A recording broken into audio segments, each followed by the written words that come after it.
এখানে রয়েছেন সাহিত্যিক বিভূতিভূষণ বন্দ্যোপাধ্যায়। সাহিত্যিক বিভূতিভূষণ বন্দ্যোপাধ্যায়ের guest house. Good morning everyone, welcome back to my YouTube channel. কেমন আছো তোমরা সবাই? আশা করি তোমরা সবাই ভালো আছো। আমরা কিন্তু অনেক অনেক ভালো আছি। তো এখন আমরা সবাই মিলে করছি ব্রেকফাস্ট। আজকে আমাদের ব্রেকফাস্টে ছিল চা বিস্কিট, আর এখন করা হচ্ছে ঘটি গরম। তো চলো তোমাদের দেখিয়ে দিই।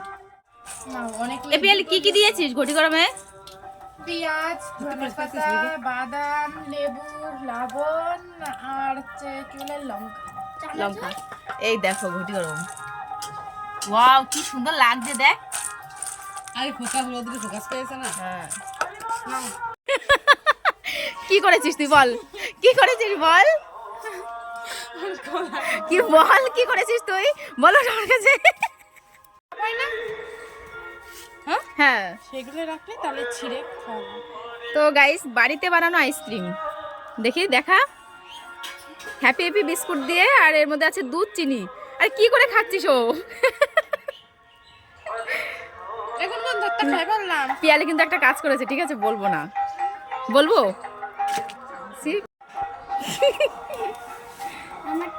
সবটা খেয়ে নিলে নাকি? দেখি তোল তোল, ওটা তোল। ওয়াও, কুলপি ভেঙে গেল তো।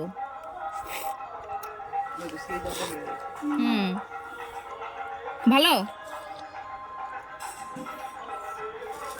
তো বাড়িতে বসে আমরা বোরিং হয়ে যাচ্ছিলাম, তাই একটু রাস্তার দিকে বেরোলাম। এখানে আমি কোনো কিছুই চিনি না।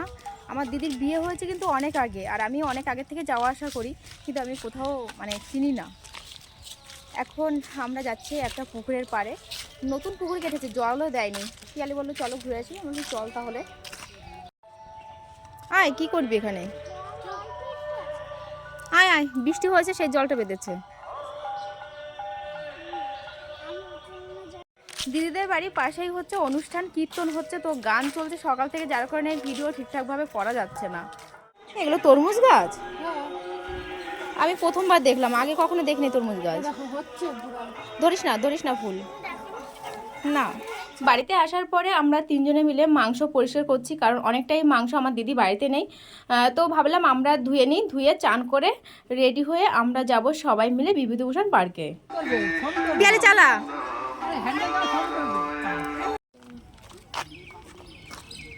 এই রাস্তা ধরে আসিস না। তো বন্ধুরা, আমরা চলে এসেছি বিভূতিভূষণ পার্কে, আর এই পার্কটা হলো গোপালনগর। আশা করি তোমরা সবাই জানো, নতুন করে বলার কিছু নেই, কারণ বিভূতিভূষণের জন্মস্থান হলো গোপালনগরে। তো আসার সময় ভিডিও করা হয় নাই রাস্তায় বসে, কারণ একটা টোটোতে করে এসেছি, অনেক লোক, চাপাচাপির মধ্যে দিয়ে এসেছি, ফোনটা বের করার আর সাহস হয়নি। তো এই জায়গাটা আগে খুব সুন্দর ছিল, কোনোদিন ভেতরে ঢুকিনি, বাইরে দিয়ে দেখতাম যখন যেতাম এখান দিয়ে। তো আগে ফুল গাছ লাগানো ছিল, পরিচর্যা করা হতো, এখন পরিচর্যা করা হয় না, তার জন্য এরকম জঙ্গল হয়ে রয়েছে। তো এটা বিভূতিভূষণ বন্দ্যোপাধ্যায়ের গেস্ট হাউস, আর আমাদের ভেতরে ঢুকতে দেওয়া হচ্ছিল না, শুধু আমাদের না, এখন কাউকে ঢুকতে দেওয়া হয় না, কেন জানি না। তো আমাদের একজন চেনা পরিচিত ছিল, তারপরে আমরা বললাম যে আমরা অনেক দূর থেকে এসেছি, যার কারণে ঢুকতে দেওয়া হয়েছে। বিভূতিভূষণ পার্কের পাশেই রয়েছে ঝুলন্ত ব্রিজ। আমি ভেবেছিলাম হয়তো অন্যরকম হবে, কিন্তু আমার ভাবনা থেকে পুরোটাই আলাদা। তো এখন আমরা সবাই মিলে দাঁড়িয়ে আছি ইছামতি নদীর সামনে। এটা কি কাশফুল হয় নাকি?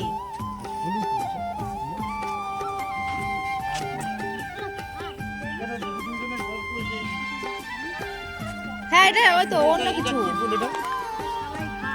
কাশফুল তো এরকম হয় না। হ্যাঁ হ্যাঁ হ্যাঁ,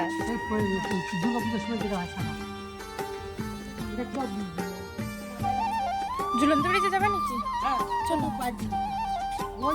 পার্কটা ঘুরে তোমাদের ভালোভাবে দেখাতে পারলাম না, কারণ আমাদের অল্প সময়ের জন্য ঢুকতে দেওয়া হয়েছে, একদমই ঢুকতে দেওয়া হচ্ছিল না, তারপরে আবার আমাদের কথার জন্য ঢুকতে দেওয়া হয়েছে, যার জন্য আমরা তাড়াতাড়ি বেরিয়ে যাব।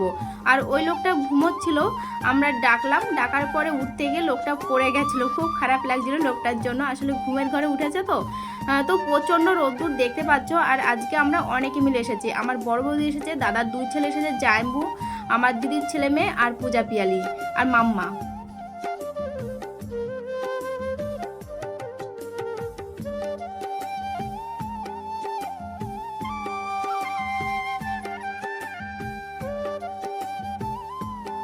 এই যে জায়গাটা দেখতে পাচ্ছ তোমরা, এই জায়গাটা কিন্তু খুবই সুন্দর লাগতো। তো এখন আমরা যাব সবাই মিলে ঝুলন্ত ব্রিজে।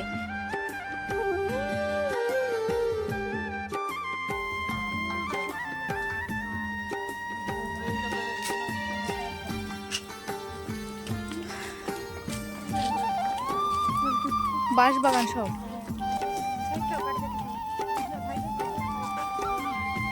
পূজার পিয়ালির ছবি তোলাতে কোনো ক্লান্তি নেই। এরা যে কত ছবি তুলতে পারে, আমি ওদের ছবি তোলা দেখে আমি ক্লান্ত হয়ে পড়ছি। এই জায়গাটা দেখো খুব সুন্দর লাগছে, কিন্তু আমি ভয়তে ভয়তে ভিডিও করেছি, কারণ পূজার ফোনটা আগের দিন পড়ে গেছিলো জলে, তো সেটা আমার বারবার করে মনে হচ্ছিল, আর ব্রিজটা নড়বড় নড়বড় করছিল, যার কারণে আমি প্রচণ্ড ভয় পাচ্ছিলাম। আর এই পাশটা দেখো শুধু বাঁশবাগান আর বাঁশবাগান, তোমাদের যার যত বাঁশ লাগবে এখান থেকে নিয়ে যেতে পারো। আর সবাই বলছে ঝুলান্ত ব্রিজ, আমি বলছি কি না। হ্যাঁ, ওইখানে বেশ বসার জায়গা ছিল, এখন নেই এগুলো।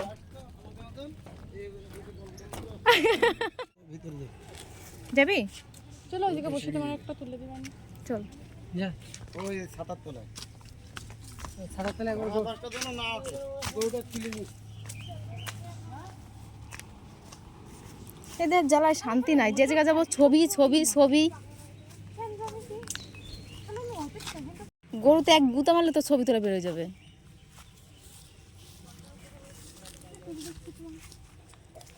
তো বন্ধুরা, আমাদের ঘোরা হয়ে গেছে, রোদের মধ্যে বেশ ভালোই ঘুরলাম। এখন আমরা বাড়ি দিকে যাচ্ছি। বাড়িতে আসার পরে খাওয়া দাওয়া করলাম। আমার দিদি অনেক কিছু রান্না করেছিল, কিন্তু তোমাদের সঙ্গে কোনো কিছু শেয়ার করা হয়নি, কারণ রোদের থেকে আসার পর না ভালো লাগছিল না শরীরটা। তো আমরা যাব 6টার ট্রেন ধরে, আর এই পুচকু দুটো তো এখন ছাড়তে চাইছে না আমাদের। তো চলো, আমরা বেরিয়ে গেছি।